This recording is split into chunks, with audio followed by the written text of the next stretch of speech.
Hey everybody, thank you so much for joining us today at Find Your Lady Tribe.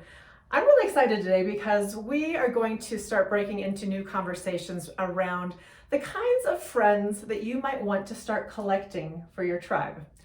Welcome to Find Your Lady Tribe. My name is Brenda. And I am Michelle. And it's our mission to build a community of lady tribes, a place to connect and grow your tribe with resources, ideas, workshops, retreats, and events. We invite you to join our inner circle and become a tribe leader. It's free! Each week, we will start a conversation about connecting within your tribe and across all of our tribes. Our goal is to create 1,000 new lady tribes in 2022. And each episode will challenge you with a call to action. The first one is to join our inner circle. Go to tinyurl.com/myladytribe. And as a gratitude gift, we will send you a downloadable copy of Chapter 1 of Lady and the Tribe, The Awakening. Yay! So please subscribe to be notified of a new episode each week. Because when three or more gather, we are tribe. In the book, my book, Lady in the Tribe, in one of the chapters, I talk about some of the different types of roles that you may have available that you might want to interview for, to fill, to kind of complete your circle of connection and circle of support. For example, the tribal chief who is kind of in charge and always making things happen and doing things for the group, or the trailblazer, someone who's really ambitious and kind of setting the trail ahead that we're all just kind of chasing after with excitement. Or the fangirl, the one who's just always supportive of everything you do and shows up in so many ways. Or maybe an empath, someone who just really will sit there and listen to you and just be that sounding board for you and just go where you are in your feelings. Maybe you need a truth doctor. You need someone just to tell you how it is, and how you should be maybe seeing things differently to add clarity and vision. Or maybe you just need a fun fitness pal friend. But one of my favorite roles in my tribe is my friend Michelle, and I call her my Soul Seraph. Mm-hmm. And I gave her that title because to me, I feel like she brings in the light and the serenity and the peace and the angels into the conversation. And so I always seek Michelle's advice when I'm feeling like I just need divine guidance. And she always gladly and willingly steps up. And I don't know that she really ever saw herself as a soul seraph, that spiritual advisor type. But I think this conversation is important just so to say that we all really don't see ourselves as other people see us. Mm-hmm. And we've invited Michelle's Soul Seraph here along, and I'd like to hand the torch over to my Soul Seraph, Michelle, to kind of segue here and introduce my Soul Seraph, the person that represents the same things in my life and my friendship roles as I have in Brenda's, which I have to say, Brenda is just like such a position of honor, and it's something that touches me because, like you said, we don't know how important we are to other people, and we don't know how our spirit touches theirs, and how those connections can be just completely divine. And so that leads me to introduce my Soul Seraph, who is a sister, not by blood, but definitely by love. And we feel, this is Pamela. Hi, everyone. And Pamela and I have been friends for years, but we also feel like we have been friends for lifetimes. And just like Brenda and I, we didn't grow up together, we didn't have a long-term past with one another, but we're pretty sure that we have been together many, many lifetimes. And that, I think, is the essence of the connection with the Soul Seraph, is that there's some bit of divine intervention in how you met, how you developed a connection, and how you interact and sort of vibe with each other and what you bring in a group.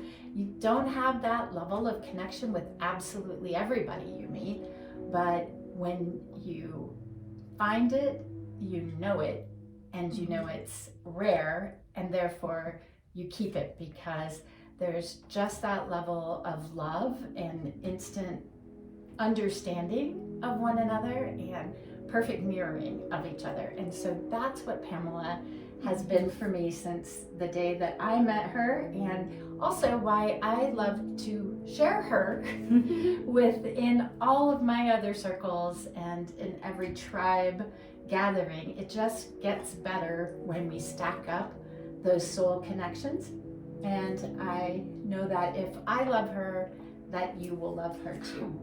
Well, that's the truth, for sure.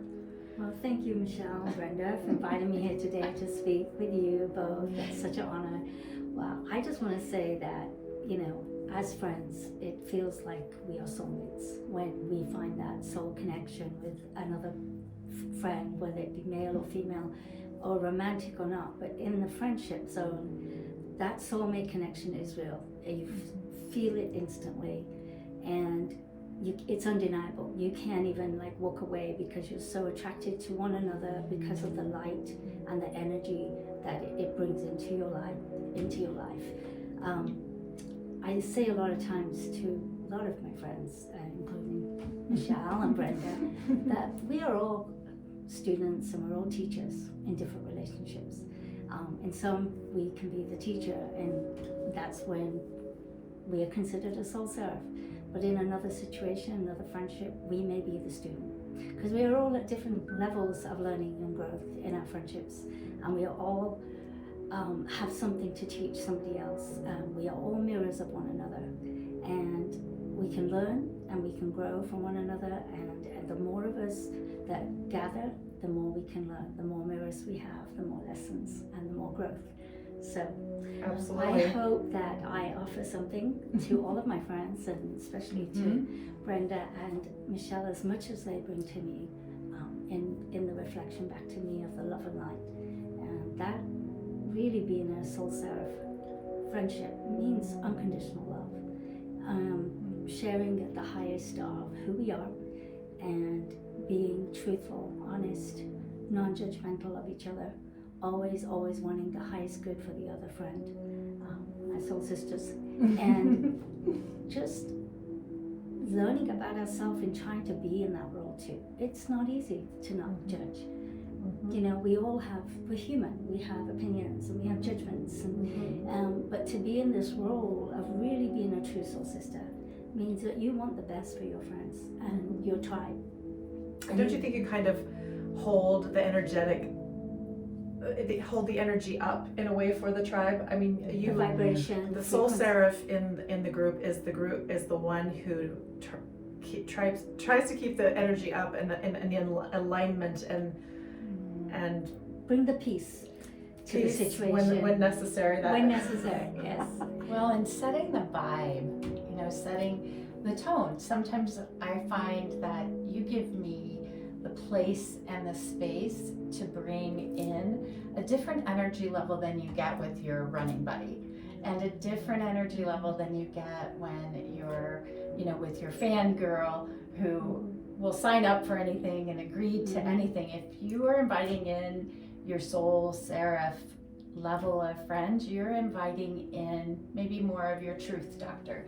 You're inviting in to be seen and to see others in that way, and you just can neutralize sometimes the group of friendship that needs that, right, with so many variable energies, by just sort of having that peace vibe there. And that's how Pam and I came to know each other. Would you like to talk about how we met a little bit from your perspective? Well, we met through our careers, our jobs at a company that we both work for. We both are pharmacists in background, and we are both passionate about our profession. That's really where we met in different departments. But we had cubicles next to each other, but we were in completely different departments. Yes. And we would see each other come and go. But then one day, Michelle was on the phone and I heard her quietly weeping. And I just knew I had to go over there and assist, even though I didn't know her personal life. I didn't really know too much about Michelle's past or anything, but I just knew she needed a friend. And my soul told me, as an empath, that I need to go over and comfort her and just be there so that she was not alone and provide support. And in all the years that followed, we have been that to each other. Yeah. Constantly, and we've gone through a lot of adversity, but we have held each other up through all of that, and we have always been able to shine our light even through the worst circumstances, and bring that to other friends now, that as we've learned this role is so empowering, and we've created tribes naturally from these roles we play, and it's just the divine working through us. It's nothing we do. We just connected into this higher power that we are aware, which is, in my world, it's my angels, others may, have different words for the way they connect with Source or the Creator or God. But when we listen to that voice inside of us, we know what to say in the right moment. We know how to be there for each other. And that really is really, it's more listening and acting on that voice that we hear, that is our soul's message to help others. So both of you, as I know, have pretty strong practices in connecting on a divine level with angels, or guidance or spirit guides. Is there anything that you can share with us of how what that looks like and how you apply it to your tribe? Oh, well, Michelle. I am always a student, and Pam has been a beautiful teacher for me, but we've also sought out and found and had many teachers over the probably 10 years since you've found me crying alone in my cubicle, that we've sought out teachers and found different ways to connect and bring what we have as a sisterhood to more and more and more sisters and more tribe mates. And so one of my favorite tools is to developing my own intuition and being able to act on my own inner voice, which I know is God talking to me, which is how I connect with those spirit guides, was just seeking out the ways to look at my intuitive gifts and develop them so that I could be more clairvoyant, I could be more clairsentient, I could feel things, notice things in the universe, and I chose to pick one gift and at a time and develop that. And a lot of times Pam has done that with me. So she's given me tools that I've learned to then use the tools to do some of my spiritual work, and I always try to seed that out in my friendships and in my relationships and tribe groups. So I learned how to do spiritual readings. I've learned how to trust my pendulum when making decisions. I've brought runes and other things to our groups and our retreats, and I've done breath work and yoga practice and all these things that we all share together. Yeah, and one of the greatest, most powerful things is meditating together, which I think you did last week. But in meditating, the breath work, just going quiet and work, but in a ceremonial kind of tribal, kind of old-fashioned way of connecting, holding hands, meditating, and doing celebratory ceremonies or ceremonies where we need to release and let go of our pain We burn. We burn everything. Providing lessons to spirit to let go of things that we no longer want to hold onto. But really what it is helping each other, encourage each other to do those practices, because left alone in isolation, we tend to not do those things. But if we remind each other and we do it as a group, it's a lot more easier and it's a lot more fun.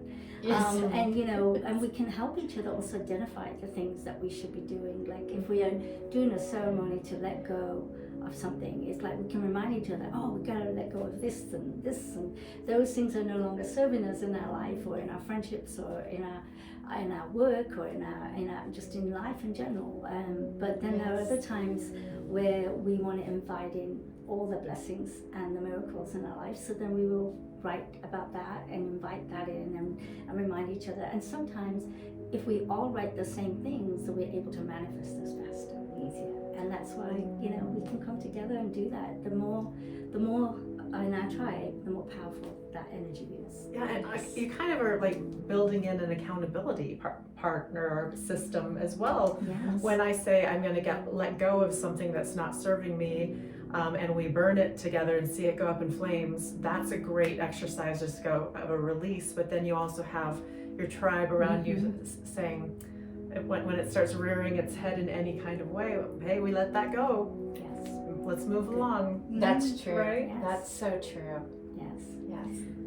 Well, I love the conversations, and I love always asking Michelle to any retreat or group gathering, we get to kind of set the intention for the date or for the event, whether it just be a night out with the ladies, or it's a 3-day weekend or longer, hopefully down the road. We got retreats in the horizons, ladies. Just to leave your energy at the door, leave the stuff that you've been carrying inside you and all of the head and the lists and the to-dos and the commitments and the responsibility, and having someone to facilitate a exercise to release all of that and start fresh. And the energy that begins from that moment is again, sets the tone and makes our time together so much more valuable. Yeah, I love being the Soul Seraph to your tribal leader. And it's an honor, but I know that I couldn't have done that had I not found my Soul Seraph that many years ago. And actually you found me and picked up on these tools and learned from each other. Now that all of these tools are common, I'm so proud of that, right? I'm so proud that what worked for us spiritually, what worked for us listening, what worked for us wisdom wise, has just rippled and shared over and over again. That's a blessing. Yeah, and to be on this journey really requires all of us to go within and search for how do we want to make our lives better? How do we create that space within us where we seek that higher wisdom, but not just to have the knowledge and the wisdom, but to apply it in the world, to apply it to our relationships. Life and being in a human incarnated form is about having human experiences and having friendships and going through the difficult times. As we well know, that nothing in life is easy. We have to work through the difficulties, but that's where we grow, and that's where we become awakened to what's really important in life, and that is loving everybody equally and mostly loving our friends. Oh my gosh, so true. And I love it. as we kind of wrap up this conversation, because there's so much more to be said, I'm sure there's a lot of questions out there like, what do I do? What tools are there? I don't get it. I'm starting from fresh. If you're like me, a lot of it's all new. Do either of you have any kind of tips of how to just get started? If you feel like I want to deepen my own connection with the divine, or maybe I am going to be that role for someone or some tribe. Just a few quick tips. Anything on the top of your head you can think of? Well, I think that first identify your circle of friends, existing circle of friends, and determine what are the friends that really bring light into your life. Those that you get inspired. I mean, they don't all have to be deeply spiritual to bring light into your life. They just have to be someone that inspires you to be better than where you already are in your life and want to seek a more deep and meaningful connections than those that you already have. So start with your existing circle, and then join communities, join interest groups, or go out and seek friends or activities that may invite that kind of community into your life. Do you mean communities like Find Your Lady Tribe? Exactly. So, and that will open up the doors to new opportunities to meet your soulmates. Or your Soul Seraph. I love that. Probably one of mine is easy peasy, do anywhere, anytime, travels well, is we have beautiful spiritual card decks. I call them my angel cards, or they can be tarot, they can be any sort of tool or oracle that allows for the space of whatever wants to be by serendipitous chance drawn or dealt in that day and time. It's just a way for a message to come in, and it doesn't require any training and doesn't require any professional exchange at all, and it's something that by just focusing your energies as a group or as an individual and love on it can receive a great message and bond you together with your sisters and with your tribe mates, just by knowing, both of you or all of you knowing that message is definitely from above. And it's just a super easy way. It can be 60 card deck or 100 card deck, or even just colored, crystals or stones drawn from a bag that hold a meaning or a message. So cards and crystals are a great way to receive your messages. Yeah, I agree. I think that's an entry level point for someone like me. You grab a deck of cards, you ask everyone to draw one that feels right. For me, I'm always like, I don't feel anything. This one. I just you did. And I pulled it. And I grabbed it. And you just have a message, you go, oh, that actually speaks to me. And that's an interesting, it was a message that was meant for me that day. So that's a great place to start. I love it. I love you, ladies. Thank you for being here today, Pamela. You're wonderful. Yes. For today, that's what we got, right? Yeah, Absolutely. because when Three or more gather, we are tribe.